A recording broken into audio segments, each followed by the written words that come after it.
Welcome সবাইকে। তো ডাব্লিউবিপিএসসির তরফ থেকে কিন্তু একটা বড় আপডেট উঠে এসেছে, সেটা হচ্ছে তোমাদের কিন্তু ডাব্লিউবিসিএস এর 2025 থেকে কিন্তু প্যাটার্ন চেঞ্জ হচ্ছে।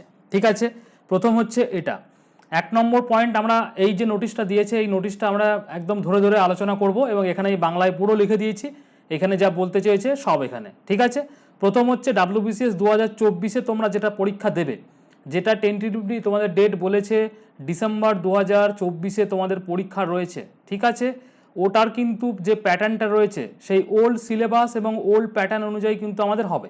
মানে প্রিলিমসের যে 200 নাম্বার ছিল, মেন্সে 6টা পেপার ছিল কম্পালসারি, গ্রুপ এ এবং বি এর জন্য তোমাদের অপশনাল ছিল, সিডির জন্য কোনো অপশনাল ছিল না। এই যে প্যাটার্নটা তোমাদের ছিল এই প্যাটার্নেই কিন্তু হবে 2024 পর্যন্ত, যেটা এখানে কিন্তু বলা রয়েছে। ঠিক আছে, এবার 2013 সাল পর্যন্ত তোমরা সকলেই জানো ডাব্লিউবিসিএস কোনো ডেসক্রিপটিভ প্যাটার্নে ছিল এবং 2014 সাল থেকে কিন্তু সেটাকে এই যে এখানে তোমাদের দেখো 2014 সালে যে অ্যামেন্ডমেন্ট করেছিল তার যে নোটিশটা ছিল, এই নোটিশ দেখো এখানে দিচ্ছে 27/2/2014, এইটার অনুযায়ী কিন্তু তোমাদের এমসিকিউ প্যাটার্ন অনুযায়ী কিন্তু এক্সাম হচ্ছিল এতদিন 2014 থেকে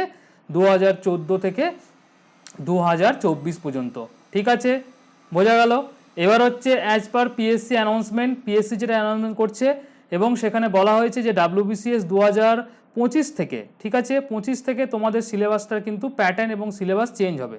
নতুন প্যাটার্ন কি হবে এবং সিলেবাস কি থাকবে সেটা কিন্তু এখনও জানানো হয়নি, বা তোমাদের কিন্তু একটা সেই পেপার কাটিং দেখবে ঘুরছিল আনঅফিসিয়াল ইয়েতে অ্যামেন্ডমেন্ট যাবে বলে, সেই অনুযায়ী তোমাদের যেটা ছিল সেখানে তোমাদের প্রিলিমসটা যেরকম প্রিলিমস এবং সিস্যাট তোমাদের এখানে আসার কথা ছিল এবং ডেসক্রিপটিভ প্যাটার্ন ছিল। যদিও আমি এই 2025-এর যে সিলেবাসটা এবং প্যাটার্নটা এখন কোনো কথাই বলা যাবে না, কেন অফিসিয়াল ওয়েবসাইটে কিন্তু তেনারা বলে দিয়েছেন যে অফিসিয়াল ওয়েবসাইট তোমরা ফলো করবে। এই অফিসিয়াল ওয়েবসাইটে কিন্তু 2025-এর যে পরিবর্তিত সিলেবাস এবং প্যাটার্ন সেটা কিন্তু তোমাদের জানিয়ে দেওয়া হবে। ঠিক আছে, তাহলে তোমরা যারা ডাব্লিউবিসিএস-এর জন্য প্রিপারেশন নিচ্ছ এবং আজকে তোমাদের অপশনাল পেপার ছিল, পরীক্ষা শেষ হলো, পুরো 23-এর তোমাদের পরীক্ষা পুরো সম্পূর্ণ হলো আজকে। ঠিক আছে, মেন্স পরীক্ষা সম্পন্ন হয়ে গেল এবং 24-এর জন্য তোমরা কিন্তু ডেডিকেটেডলি খুব ভালো করে পড়াশোনা করো, বিকজ 25 থেকে কিন্তু চেঞ্জ হবে। যদিও চেঞ্জ হলে কিন্তু সবার জন্যই হবে এবং সবাই কিন্তু নতুন সিলেবাসে নতুন প্যাটার্নে এক্সাম দেবে, যেখানে কিন্তু ইকুয়াল চান্স সবার থাকে। এক্ষেত্রে কি হয়, কিছু সায়েন্স ব্যাকগ্রাউন্ডের স্টুডেন্টের যারা কিন্তু মেন্স প্রিপারেশন নিয়েছে, মেন্স দিচ্ছে প্রত্যেক বছর, তাদের ক্ষেত্রে একটা অ্যাডভান্টেজ ছিল। যারা ধরো প্রিলি পাস করতে পারছিল না তাদের জন্য একটা ডিসঅ্যাডভান্টেজ ছিল। কিন্তু যদি 25 সালে তোমাদের পুরো পরিবর্তিত সিলেবাস আসে তাহলে তখনও কিন্তু সবাই কিন্তু ইকুয়াল হয়ে যাবে, সবাই এখানে ইকুয়াল হবে এবং সবাই কিন্তু নিজের মতো করে একদম নতুনভাবে ফ্রেশ সিলেবাসে পরীক্ষা তোমরা দিতে পারবে। সেখানে তোমাদের পসিবিলিটিস কিন্তু অনেক বেশি থাকে। আমরা ভিশন ডাব্লিউবিসিএস তরফ থেকে তোমাদের কিন্তু প্রত্যেকটা পরীক্ষা যেভাবে গাইড করে থাকি, প্যাটার্ন যখন চেঞ্জ হবে, নতুন প্যাটার্নে কীরকম কোশ্চেন হতে পারে না হতে পারে, সমস্ত কিছু যেরকম ডেসক্রিপটিভে তোমাদের বাংলা ইংলিশে আমরা গাইড করেছিলাম, সেম ওয়েতে কিন্তু আমাদের এখানে তোমরা পুরো তোমাদের ইউটিউবে সেশন আসবে।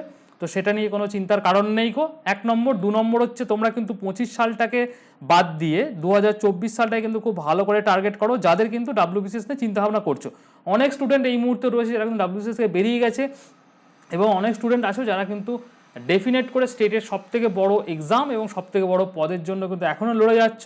তো তাদের জন্য এটা গুড নিউজ যে তোমাদের কিন্তু 2024-এ একটা অপরচুনিটি রয়েছে, এটাকে শেষ সাল বলে ধরে নেওয়ার কথা এবং তোমরা ভালো করে প্রিপারেশন নিতে থাকো। ভিশন ডাব্লিউবিসিএস-এর যে পেজ রয়েছে সেটাকে ফলো করো, টেলিগ্রামে যুক্ত হয়ে যাও, যত আপডেট আসবে সব কিন্তু আমি এখানে প্রোভাইড করব। ঠিক আছে, তাহলে বোঝা গেল তোমাদের যে এখানে যা যা আপডেট এসছে পিএসসি তরফ থেকে আমি কিন্তু তোমাদেরকে একদম সুন্দর করে বুঝিয়ে দিলাম। পরবর্তীতে যখন সিলেবাস এবং প্যাটার্ন যা আসবে, নিউ প্যাটার্নে কীভাবে তোমাদের হবে, তার যে কোশ্চেন কীভাবে হতে পারে, কীরকম স্ট্র্যাটেজি থাকবে, সিস্যাটটা কীভাবে তোমরা করবে, সমস্ত কিছু নিয়ে কিন্তু আমরা ইনডেপথ আলোচনা করব। ঠিক আছে, টিল দেন থ্যাংক ইউ।